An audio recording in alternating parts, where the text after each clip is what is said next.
c'est parce que l'organisation m'a demandé de tout à l'heure présenter Marc Coigebeur. Et ici, le principe était que Joseph et Michel, donc Joseph Douanier et Michel Torrekens, doivent échanger sur leurs derniers romans qui ont beaucoup de points communs. Et on m'a demandé de mettre, je pense que c'est vous qui avez souhaité qu'on mette un peu de fil en les présentant. Alors, ça va pas être facile. J'ai fait de Marc Coigebeur, mais je le pense vraiment un monument. De Vincent Engel, un des murs, que puis-je encore vous réserver? Bon. Donc, chers tous, pour moi, c'est vraiment un grand plaisir d'accueillir ces deux personnes. D'abord, leur livre, par rapport au salon, donc leur présence est totalement légitime, puisque les organisatrices avaient choisi le thème de l'évasion, et ces deux auteurs ont cette caractéristique commune et rare en fédération, ce terme barbare, en fédération Wallonie-Bruxelles, en Belgique francophone, de quelque part s'éloigner de la proximité-intimité pour oser le grand large, et tous les deux ont envoyé leur héros pour Joseph, leur héroïne pour Michel, en Amérique du Sud, au Pérou dans ton cas, et en Bolivie dans le tien. Mais la présence de Michel et de Joseph est aussi importante à mes yeux parce que, quelque part, c'est prestigieux pour votre salon, Carole et autres organisatrices. Ce sont deux figures référentielles et ce sont des gens qui ont du mérite, au fond, à être référentiels dans les lettres, car ils ont une première carrière, une première vie bien remplie, mais à côté de cela, ils ont publié peu, mais bien. Et si je prends Joseph, il est publié par les Impressions Nouvelles, qui est l'un des plus beaux éditeurs de Belgique francophone, avec un ancrage parisien. Et Joseph, qui est bien vivant ici parmi nous, il est déjà intégré à une collection que la France et la Flandre nous envient, c'est la collection patrimoniale Espace Nord. Mais Michel, rassure-toi, tu n'as rien à lui envier. Après une belle carrière comme nouvelliste, tes deux premiers romans ont été publiés par une belle enseigne parisienne, pas parisienne, française, je ne crois pas que c'est parisien. Zélie. L'éditeur vit à Paris et vient de vendre son antenne qui était à 30 km de Paris. Ok. Et en Suisse, toi aussi, tu as intégré une collection dont Marc Coigebeur parlait tout à l'heure, dans ce même salon, c'est la belle collection Belgique des éditions Kerr qui devient progressivement référentielle, je crois qu'on peut le dire. Alors je m'offre une petite cerise sur le gâteau, sentimentale, c'est qu'en plus on a affaire avec Joseph Douanier et Michel Torrekens à deux belles personnes. Ce sont deux personnes qui vouent une grande partie de leur temps à l'autre. Dans le cas de Joseph, c'est très simple, tu travailles dans le domaine médical. Dans le cas de Michel, c'est depuis des décennies que tu es une sorte de saint laïque. Tu exerces une sorte, à ton insu peut-être, de sacerdoce, car tu t'es attelé depuis des décennies que je te connais, de loin et puis de plus près, tu t'es attelé à mettre en évidence, à mettre en lumière tous les maillons de la chaîne du livre. Ce sont des auteurs, ce sont des livres, ce sont des éditeurs, mais ce sont aussi, sur différents supports d'ailleurs, les bibliothèques, les libraires, etc., etc. Alors, le principe du débat qui va suivre, c'est que vous allez échanger. Vous m'avez demandé quand même de rester, et je vais quand même, parce que j'ai quand même lu vos œuvres, et je vais quand même lancer le débat avec une question, mais que je vais d'abord resituer, c'est qu'au fond, j'ai déjà mis en évidence tout ce qui vous rapproche, vos convergences comme homme, comme auteur, et même de thématiques de ces présents romans. On pourrait ajouter que dans votre manière, dans l'étoffe de votre travail, il y a encore des points communs, car tous les deux, vous fouillez les effets spectaculaires, vous êtes dans le feutré, que ce soit dans la manière de raconter ou la manière d'écrire, vous écrivez bien, vous racontez bien, mais c'est sobre, c'est discret, c'est au fond à la mesure des belles personnes que vous êtes. Qui plus est, vous avez tous les deux écrit, avec ces personnages envoyés en Amérique du Sud, vous avez écrit tous les deux un road movie où les personnages traversent des décors exotiques en faisant des rencontres initiatiques et en se transformant. Ce qui veut dire que vous avez aussi écrit tous les deux des Bildungsromans, pour employer un terme un petit peu snob mais que j'adore, des romans de construction. Mais alors, je lance le débat par cette question. Vous qui, à mes yeux de lecteur ou d'analyste littéraire, avez tant et tant de points communs, est-ce que vous partagez cette impression ou est-ce qu'en vous lisant, vous avez été au contraire frappé par des différences dans le traitement de telle ou telle situation, telle ou telle thème? D'abord, merci Philippe pour la présentation et merci aux organisatrices de tourner la page, de nous recevoir. J'ai envie de dire que j'ai envie de m'intéresser davantage aux points de convergence, même s'il y a des petites nuances. Tu les as très bien, tu en as déjà esquissé quelques-unes, mais voilà, personnellement, en lisant Joseph, et donc Enquête de nos ancêtres, qui a été publié aux Impressions Nouvelles, une des premières choses qui m'avait étonné, c'est quand même incroyable, c'est les points communs. Et pourtant, je ne pense pas que tu as lu mon roman avant d'écrire le tien et vice-versa. Il y a eu un autre romancier belge qui a écrit un roman qui se passe au Pérou, François Emmanuel, et là aussi il y a plusieurs points de convergence. Comme si quand on s'évadait, qu'on voyageait, finalement il y a des choses qui sont mises en mouvement, similaires à travers le voyage. Et dans notre cas, un des premiers points communs, c'est le personnage principal. À savoir, dans le cas du livre de Joseph, le narrateur est un infirmier dont accorde un soin important aux personnes et se rend dans un hôpital. Dans le cas de l'Hirondelle des Andes, c'est la fille qui part, mais sur les traces de sa mère, qui a disparu au Pérou. Or, cette mère est infirmière. Elle est partie comme pour une mission, une mission humanitaire, merci Joseph, auprès des enfants, mais aussi des femmes au Pérou. Et ça m'avait quand même étonné, ce point de convergence, et je ne sais pas si tu as une explication à ça. Eh bien, bonjour à tous et toutes, merci d'être là, et merci de votre invitation surtout. Et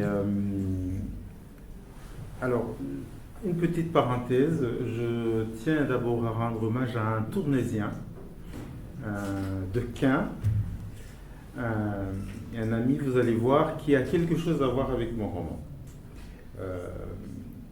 Alors, une petite parenthèse, c'est que je découvre la Bolivie en 2000 et j'y vais dans le cadre de mes activités de soignant.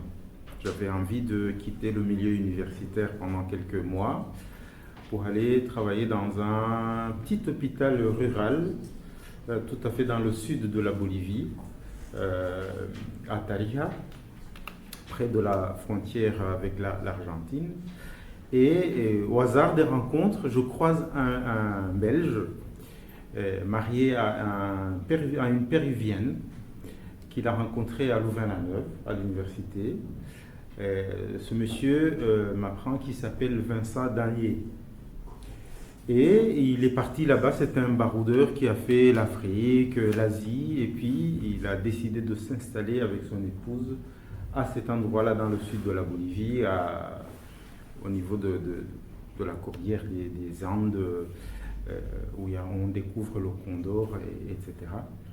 Et ce monsieur-là, il a créé une association qui vient en aide aux enfants abattus, il crée une école sociale, etc.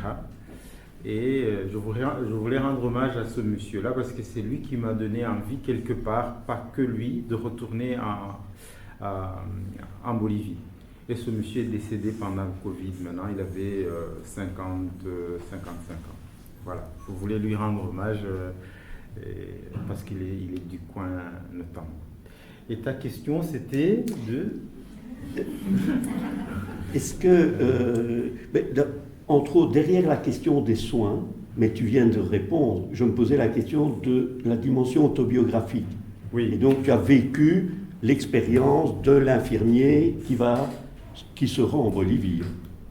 Oui, donc en fait, en lisant ton livre, que je viens de relire la deuxième fois, et j'étais toujours, je me suis dit, merde, j'aurais aimé écrire ce livre-là. Parce que c'est vrai que dans ce livre, il y a, comme tu l'as dit, il y a tellement de points communs. Il y a le soin aux autres. Et c'est quelque chose qui est ma vie, un métier que j'exerce depuis que j'ai 19 ans. Et ce métier, c'est un métier d'empathie.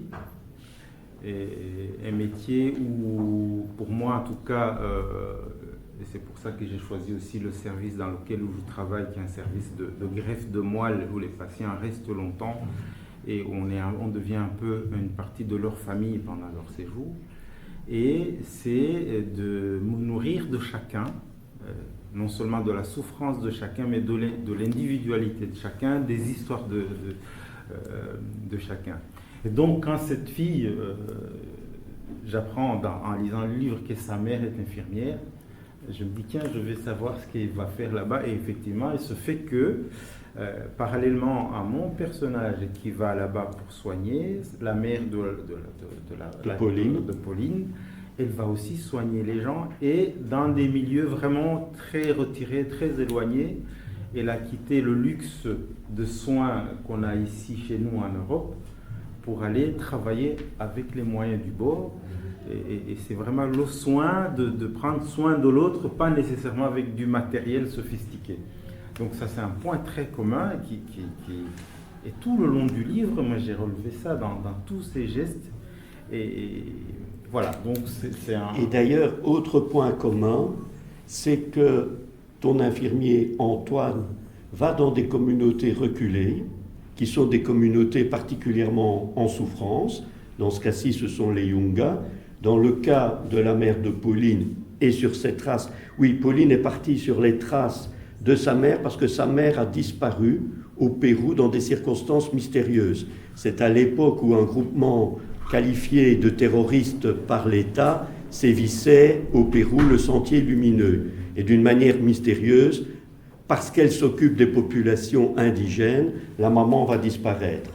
Et sa fille, qui n'a jamais accepté le départ de sa mère, qui allait s'occuper d'enfants à l'autre bout du monde et finalement ne s'occupait plus de ses propres enfants, sa fille avait de la colère pour elle, mais à un moment donné, elle décide de partir. Et donc, elle va aller à la rencontre aussi de communautés reculées, notamment dans les bidonvilles. Je pense que c'est une expérience que, indirectement, nous partageons. C'est cette volonté, à travers nos romans, de montrer des communautés et leurs difficultés de vivre. Tu as parlé du mot souffrance à un moment donné. Je pense que c'est une thématique qui nous rejoint à cet égard, et la dimension des communautés. C'est le thème du salon, hein, c'est l'évasion. Et en fait, c'est parce que c'est pas toujours évident de sortir un peu de ses habitudes, de son cocon, et d'aller dans des endroits. Et c'est ça qui est génial avec l'imaginaire aussi, c'est qu'on peut se permettre d'aller dans des coins où on n'oserait pas aller pour de vrai. Même si moi je l'ai expérimenté en vrai, parce que ça aussi, ça fait partie de mon histoire. Et c'est qu'on peut se permettre d'imaginer pas mal de choses, mais le vivre est pour de vrai, ça c'est encore une expérience géniale. Et la rencontre, pour moi, c'est la rencontre, c'est le mot-clé. Parce que dans tout dans ce qui fait grandir Pauline, qui quitte la Belgique à la quête, à la recherche de sa maman, elle va rencontrer toute une série de personnes qui vont l'enrichir petit à petit de quelque chose. Depuis le responsable de l'association de Lima, où a travaillé sa maman, l'archéologue qu'elle rencontre Vlad là-bas, que ce soit le monsieur qui lui prête une belle voiture, là, je ne sais pas comment il s'appelle, et sa fille Lucia, avec qui il va faire le chemin. Que j'ai rencontré celui-là. C'est vrai ? Je lui donne une identité de fiction, mais j'ai vraiment rencontré ça, à savoir un philosophe qui habitait Lima, mais qui ne pouvait pas exercer, parce que c'est quasi impossible d'exercer en tant que philosophe à Lima, et qui est devenu garagiste. Ouais, et donc il se fait que et je trouvais que c'était un portrait tellement magnifique que je voulais qu'il soit dans le roman, et donc il va prêter une voiture qui est son bijou à lui, mais rencontrant Pauline, il dit, cette femme, j'ai envie de l'aider, et il lui prête une superbe voiture américaine qu'il a rafistolée pour partir au fin fond des Andes. Voilà, un voyage magnifique, et un voyage initiatique magnifique. Mais tu dis, c'est bien que tu dises initiatique parce que je crois, et le titre le dit bien, En quête de nos ancêtres, c'est que pour revenir dans le thème du salon, il n'y a pas de voyage gratuit. Non. Et que finalement, c'est peut-être une lapalissade que je vais dire là, mais c'est que tout voyage vers l'extérieur est aussi un voyage intérieur. Ah oui, bien entendu. Et on le voit bien avec Pauline, le personnage principal du livre, c'est que cette fille-là, finalement, elle va chercher sa mère, mais il me semble, après ce que j'ai compris, qu'elle se cherche aussi quelque part, et qu'elle va se révéler, en tout cas se retrouver là-bas. Voilà. Elle n'est pas la même à la fin qu'au début. Non. Et dans ton cas, je pense que c'est impossible de parler d'enquête de nos ancêtres sans parler de cette histoire incroyable qui est le fond de ton roman. C'est cette communauté afro-bolivienne qui vit au Pérou. En Bolivie. Vous voyez, je savais que je ferais ce lapsus. Ça se ressemble tellement que le lapsus est inévitable. C'est fascinant parce qu'avant que tu ne répondes, c'est de dire qu'en plus de cet aspect humanitaire qui unit vos livres, il y a le côté identitaire, parce qu'on a développé pour toi, et dans le cas de Joseph, on n'a pas encore dit ce que tu viens de lancer, effectivement, c'est que le héros, il va aussi parce que depuis longtemps, oui, non, c'est aussi quelqu'un chose qui est dans une recherche et qui se demande qui il est, parce que c'est quelqu'un, le narrateur chez moi, c'est Antoine, c'est quelqu'un qui est né en Afrique, qui est arrivé en Belgique petit, et qui a grandi dans la culture belge, et qui a parfois du mal avec la culture d'origine, qui est le Rwanda, et en partant en Bolivie, c'est comme s'il allait trouver son essence, se retrouver là-bas. Et j'aime dire souvent que la distance géographique, pour moi, n'a pas tellement de valeur parce que souvent quand je voyage à travers différents pays lointains d'ici, je découvre parfois que j'ai un regard sur le monde qui est semblable à des gens que je rencontre à 8000 km, alors que même mes voisins de palier ou mon voisin, les maisons voisines, on se retrouve de temps en temps pour s'engueuler pour les poubelles, mais qu'on ne partage pas grand-chose.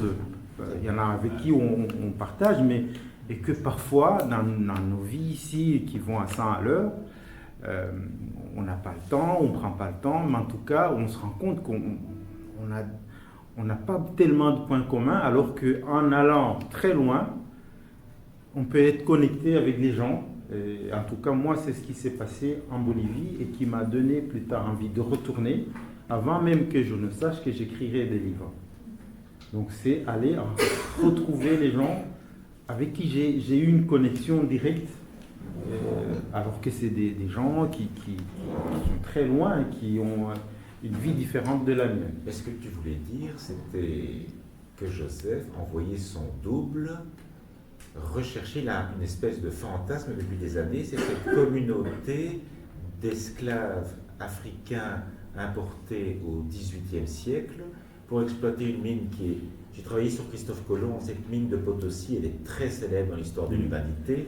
Donc c'est des gens qui ont travaillé dans des conditions extraordinaires, et je crois que ce qui t'a fasciné, c'est peut-être à toi de le dire, mais dans cette communauté qui existe toujours aujourd'hui. Donc en fait, le point vraiment, quelque chose, en arrivant, pour résumer un peu, en arrivant en Amérique latine, en Bolivie, je rencontre des gens de manière générale très accueillants, très gentils.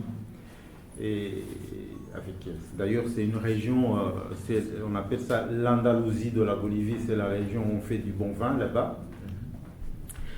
Et donc, tout de suite, il y a quelque chose qui se passe avec les gens là-bas, le carnaval, je me sens chez moi là-bas. Mais ce que je découvre là-bas, c'est l'histoire de la mine de Potosi, qui n'est pas connue, qui n'est pas très connue en tout cas.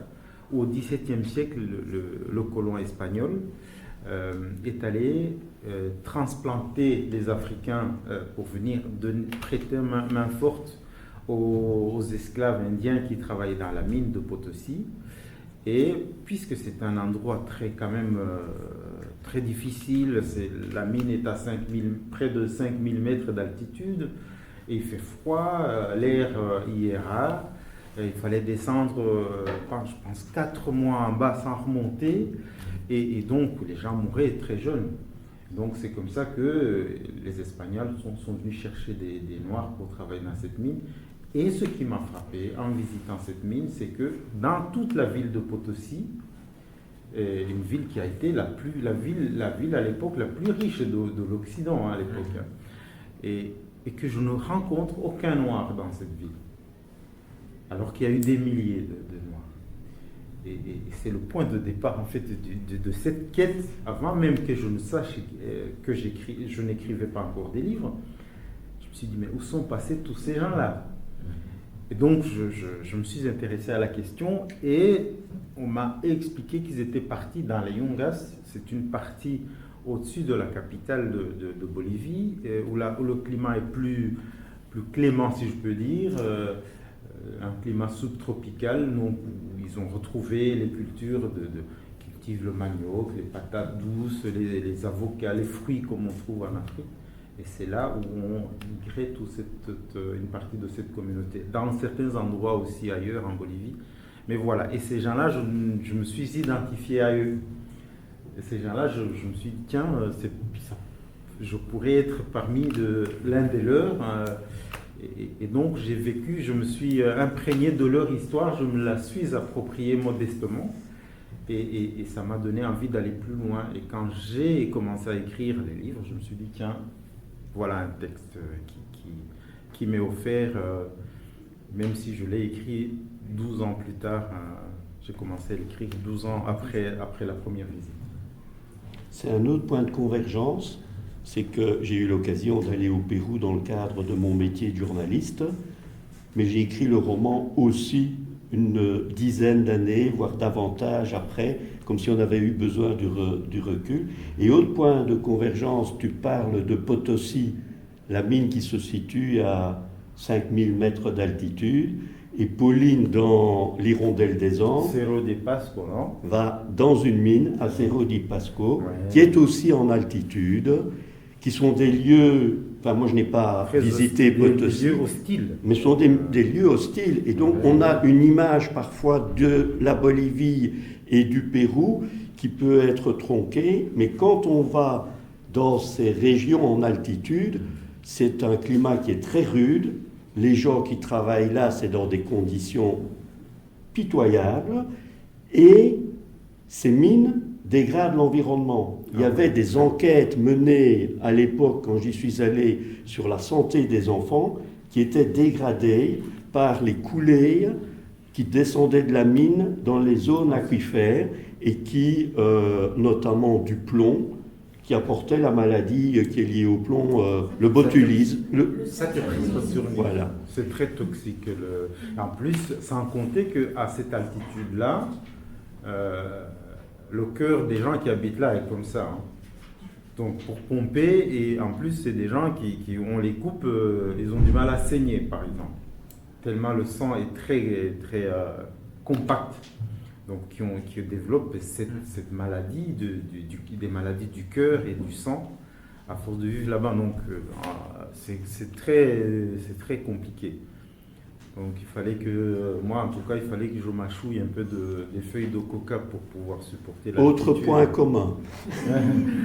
J'en ai mangé aussi, plutôt mâché. Mais on a un autre point commun. À la fois, on a ressenti le besoin de dire la difficulté de vivre de ces communautés et leurs grands efforts de résilience, parce que notamment les communautés de femmes sont extraordinaires pour parvenir à élever leurs enfants, et elles le font de manière collective. Mais autant toi que moi, on a ressenti le besoin de montrer leur sens de la fête. Oui. Moi, je suis très content parce qu'on a beaucoup discuté avec l'éditeur de la couverture et on ne trouvait pas, et le graphiste a fait cette proposition, et j'ai tout de suite flashé parce qu'à la fois il y a la couleur, mais il y a la danse. Oui. Et tant dans ton roman que dans le mien, il y a chez toi une scène de carnaval, Ouais, avec notamment une danse typique, la saya, ouais. et je trouve que la couverture ma couverture aurait pu illustrer ton livre également. Et moi, je décris une fête villageoise des masques. Alors, je ne sais pas si toi tu l'as fait. Moi, j'ai dansé, malgré l'altitude. La saya, je me demandais si tu l'as dansé. C'est une petite question anecdotique. Alors, moi, ça fait 5 fois que je vais en Bolivie. Ah oui, d'accord. Évidemment, c'est le premier truc que je dois faire, c'est aller. D'abord, il y a un endroit qui s'appelle Malegria et pas Alegria. Donc, Alegria, c'est la joie, mais ça s'appelle Malegria. C'est un endroit mythique à La Paz où tous les jeudis, il y a une démonstration de la saya, des Afro-Boliviens. Donc, c'est le premier endroit où je vais quand j'arrive à La Paz, même avec les effets de l'altitude. Si c'est le jour où j'atterris, j'y vais quand même. Et puis, je viens d'avoir quand même une chance inouïe parce que Enquête de nos ancêtres, cet été, a été traduit en espagnol. Donc, on m'a invité dans le salon international du livre de La Paz qui dure 12 jours. C'est un gros salon avec 500 000 visiteurs, immense. Et donc, pendant toute la cérémonie, et chaque fois que j'intervenais, ils avaient convoqué des danseurs de la saya, des différents. Et c'était un régal. J'ai des vidéos, des moments. Et là-bas, les gens, le sens de la fête, c'est différent d'ici. Hein. Ici, s'il y a une fête, on ne verra pas un ministre ou un président venir se mêler, quoi. Il prend sa distance. Voilà, les gens avec qui j'ai dansé la saya, c'est l'ambassadrice de la Colombie en Bolivie, c'est l'ambassadrice de l'Équateur, c'est l'ambassade du Venezuela, c'est l'ambassadrice de France là-bas. On se lâche quand on est là-bas. Et c'est vraiment la danse, ça fait partie de la vie là-bas. Donc quand il faut danser, il n'y a pas d'inhibition, tout le monde se lève, tout le monde danse. Voilà, donc ça fait partie. Et quand je vois la fête des femmes, là, où elle arrive, Pauline, elle arrive, elle voit une fête, elle gare sa bagnole et elle est désinhibée directement. C'est très contagieux. C'est très contagieux et elle danse. Avec une précision, c'est que la fête que je décris, je l'ai complètement transformée. Oui.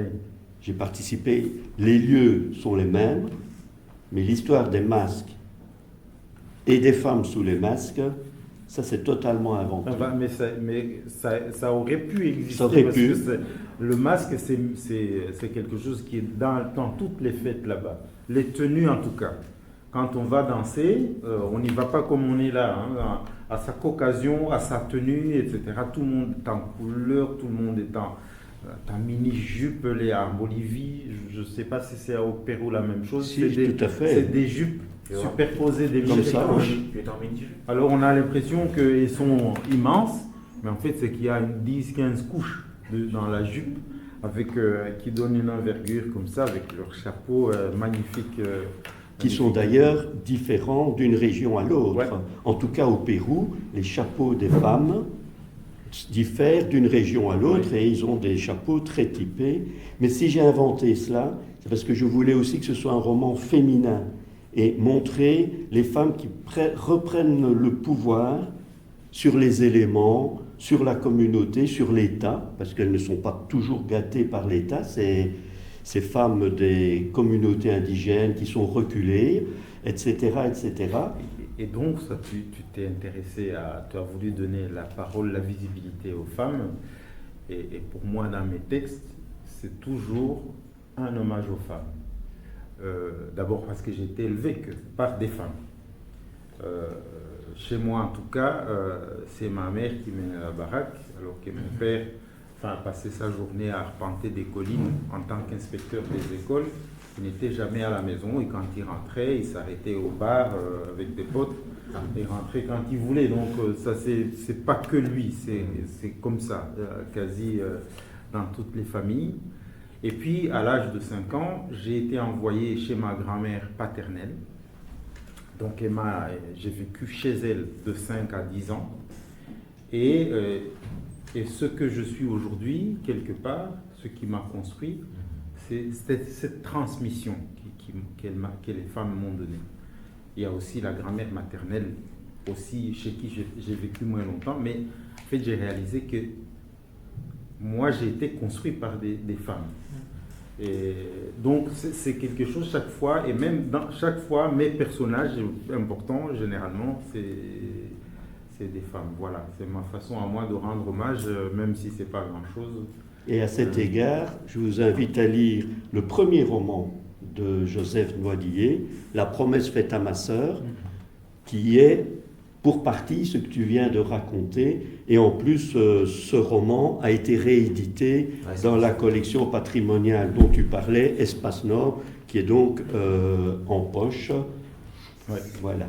Je ne sais pas s'il est ici à la librairie Chantely, mais sinon, voilà l'occasion. C'est un autre voyage, davantage au pays des mille collines. Mais voilà, encore une évasion possible. Où je vous invite volontiers. Ah bon? Je pense à une différence quand même entre vous deux. Ah. C'est que ton roman à toi, Michel, s'insère dans un diptyque en fait. Oui, oui. C'est le titre exact, c'est le Géranium de De Monsieur Jean. Jean. Dans la première partie, on a un personnage, c'est déjà Pauline. Non, c'est pas Pauline qui alors, se penche sur l'histoire de son c'est père. effectivement un diptyque, mais alors dans un univers tout à fait différent. Et là, on n'est pas du tout dans l'évasion, on est dans le contraire de l'évasion. En fait, le Géranium de Monsieur Jean, c'est la fin de vie du père de Pauline, un homme qui a été horticulteur, très actif toute sa vie, et qui doit entrer en maison de repos. Une réalité qui nous concerne plus ou moins tous à un moment donné.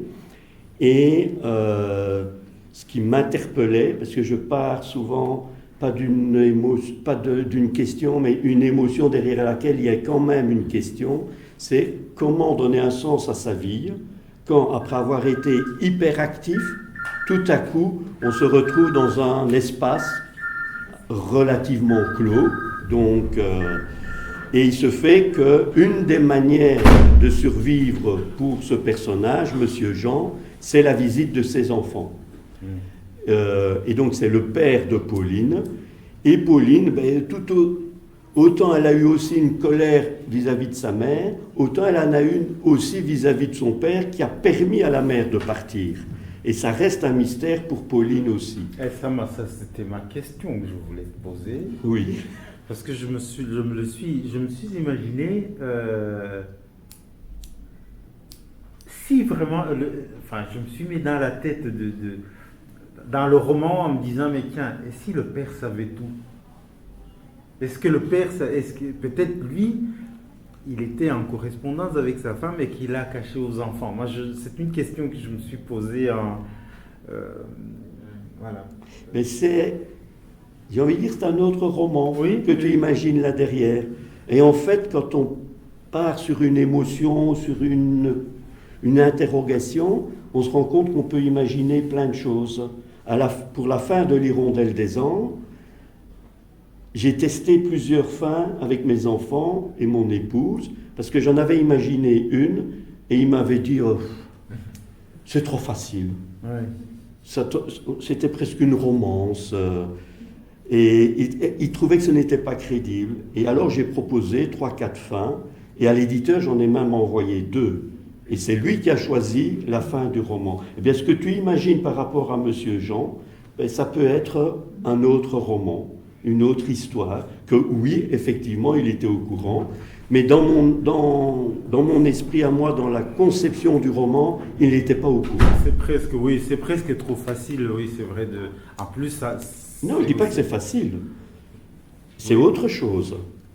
Parce qu'en fait, la maman de Pauline qui est partie, il se fait que dans son parcours de vie, il a rencontré 2 enfants qu'elle a adoptés et après la mort de leurs parents, et raison pour laquelle d'ailleurs elle a dû continuer son voyage, qu'elle a quitté l'endroit où elle habitait à ce moment-là. Et donc toute cette histoire, il y a toute sa vie là-bas au Pérou, aucun membre de la famille, en tout cas dans le roman, ne sait pas du tout ce qu'elle est devenue, n'est pas au courant, en tout cas c'est ce que j'ai compris. Donc il n'y a personne qui sait ce qu'elle est devenue. Donc c'est une personne qui a été vraiment portée par sa mission et qui a eu envie à un moment donné de couper, quitte à quand même c'est une sorte d'abandon, abandonner ses enfants, et qui manifestement elle aimait beaucoup. Il y a beaucoup de signes dans le livre qui disent qu'elle les a jamais oubliés, quoi. Oui, Marie Clotilde. Sans vouloir interférer sur l'organisation, est-ce qu'on pourrait avoir un petit extrait de lecture? Ah, oui. Tu as ton livre? Avec plaisir, tu me le prêtes. À une condition, Ouais. c'est que tu me le dédicaces. Ah ben, avec joie. Mais tu l'as déjà fait. Ah oui, je l'ai déjà fait en plus, oui. Bon, on va lire lequel. Toi, tu connais ce que tu vas lire? Non, pas encore. Non, d'autant plus que j'ai été emprunter l'exemplaire à la librairie Chantelivre. J'ai oublié mon livre. Ah, moi, oui, j'ai peut-être une idée. Je la retrouve. Il y a une scène, mais je la chercherai pendant que tu liras. Oui. Il y a une scène où Pauline se maquille. Parce que, au début de sa vie, elle est haut fonctionnaire en Europe. Et quand elle va travailler, elle doit se déguiser. Et donc, à nouveau les masques. Et donc, j'ai imaginé une scène de maquillage et ça m'a beaucoup amusé. Parce que je peux vous dire qu'au niveau vocabulaire, j'ai vraiment fait une découverte. C'est ma lecture des suppléments du soir, où il y a chaque fois un article sur le maquillage qui m'a fait découvrir ce vocabulaire. Pour la petite histoire, on m'a demandé dans un premier temps, après avoir soumis ce passage à des amis écrivains, lors d'un atelier d'écriture, j'ai lu, ils m'ont dit c'est beaucoup trop long. Je l'avais diminué d'un tiers, et l'éditeur après m'a aussi demandé de le diminuer de moitié ce que j'avais laissé. Comme quoi parfois c'est intéressant d'être lu par d'autres, parce qu'on ne se rend... Je m'étais fait plaisir en fait. C'est pas toujours la bonne idée de se faire plaisir quand on écrit, et avoir un regard extérieur permet d'être davantage à l'écoute du lecteur potentiel. Est-ce que tu as trouvé ton extrait? Oui, je vais vous lire un petit extrait où, pour planter le décor, nous avons les deux personnages des jeunes, le jeune Antoine qui est de Belgique et son ami Albalouz. Albalouz, ça signifie la lumière de l'aube. Cette fille-là amène Antoine dans sa communauté, la communauté où vivent les Noirs, pour lui faire découvrir. Donc ils arrivent à Coroico, qui est la ville d'entrée de cette région-là. Alors ils trouvent une vieille dame assise au bord d'une rue et qui leur demande: de quelle communauté venez-vous, mes enfants? Moi, de Dorado Chico, dit Albalouz. Moi, je viens d'Afrique, dit Antoine. Je suis né là-bas. Ah, l'Afrique. C'est aussi mon pays, dit la vieille dame. Albalouz fait signe à Antoine de la suivre. Il quitte la vieille dame et trouve un petit restaurant situé dans une rue qui donne sur la Grande Place. Elle commande un plat qui peut être préparé rapidement. Avant qu'il ne soit servi, un homme franchit la porte avec nonchalance. Il a le crâne rasé, porte un ponchon ample de couleur arc-en-ciel et un large pantalon multicolore. Costaud comme un boxeur poids lourd, son visage dégage une force tranquille. Il s'installe près de l'entrée pour être visible de tous les clients. Il sort la cuancha de sa housse. La cuancha, c'est un instrument de musique traditionnel, et réclame un instant d'attention. C'est un course fou, dit une voisine de table en plaisantant avec ses amis. Avoue plutôt qu'il te plaît, qu'il te fait craquer. En plus, c'est un vrai poète, rétorque une de ses amies. D'un mouvement rapide, l'homme glisse un bâtonnet le long de l'instrument et une vibration puissante s'envole dans la salle. Chaque client, y compris la femme qui traitait l'homme de fou, relève la tête, envoûté par ce son pur et puissant. Les yeux d'Albalous se fixent sur lui. « Tu le connais ?» demande Antoine. « Moi ? Non. »« Oui, toi ? Comment veux-tu que je le connaisse ? » À la façon dont tu le regardes, on pourrait le penser. « Tu ne serais pas un peu jaloux par hasard ? » Non, pas du tout. J'aime le son de cet instrument et il me transporte. La salle est plongée dans un silence profond. L'homme entame son récital. À vous qui venez de poser le pied pour la première fois à Coroico, je signale que vous n'êtes pas n'importe où ici. Vous venez de franchir la porte d'entrée de notre territoire, nous les Afros. Nous vous accueillons en toute amitié et en toute fraternité. Nous vous en confions les clés. Quand vous traverserez les montagnes, prenez le temps de les admirer. Laissez-vous hypnotiser par leur beauté ensorceleuse. Vous repartirez le cœur heureux. Mais n'oubliez pas qu'elles enserrent les secrets de notre histoire douloureuse. Nous ne vivons pas uniquement dans le décor idyllique pour nous en émouvoir. Ce fut et cela reste un lieu de combat pour nous élever au rang et bien au-delà de ceux qui ont longtemps fait croire à nos ancêtres qu'ils étaient des sous-hommes.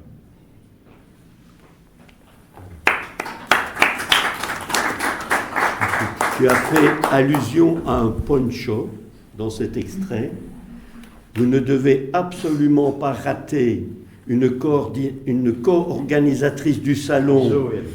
qui se trouve dans le fond de la salle, Joël Becquet, qui a revêtu son poncho pour la circonstance.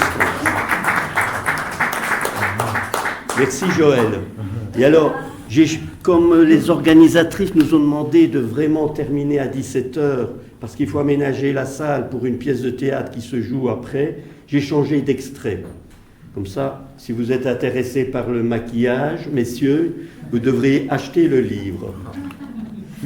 Alors, l'extrait, c'est en fait une lettre de la mère de Pauline, parce que tout le roman est parsemé d'extraits de ces lettres en italique, parce que cette mère est habitée de plein de questions et malgré tout de remords, et elle les exprime à travers ces lettres, ce que l'on découvre plus tard. Et donc c'est une de ces lettres que je vais vous lire.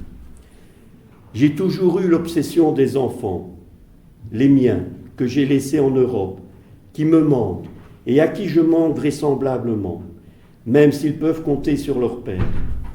Les miens comme ceux des autres, ils m'habitent, ils me hantent, littéralement.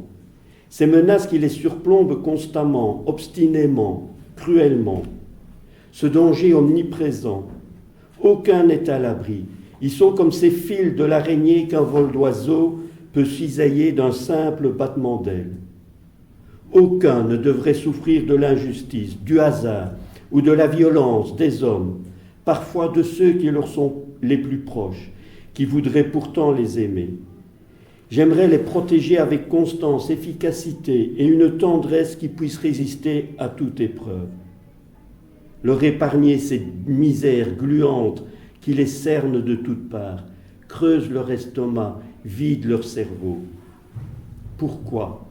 Pourquoi ces enfants qui errent et vendent des bricoles à 7-8 ans, seuls sur les trottoirs et au carrefour de Lima ? Pourquoi ces adultes en miniature et ces pétios qui peinent à trouver leur âge d'homme ? Au plus profond de mes nuits, j'ai la vision du cri silencieux de leur estomac, de leur cerveau.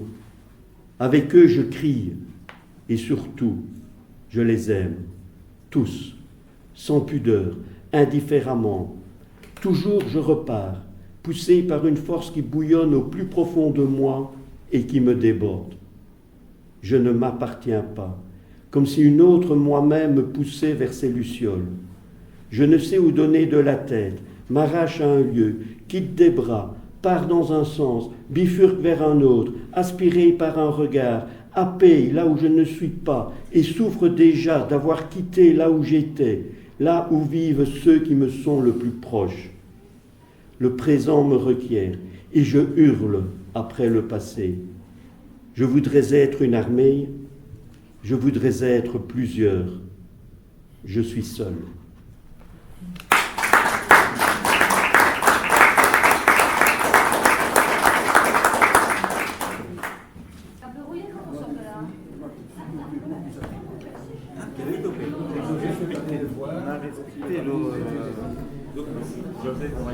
Attends, c'est celui-là que je dois dédicacer, parce que je dois rendre celui-là à la librairie.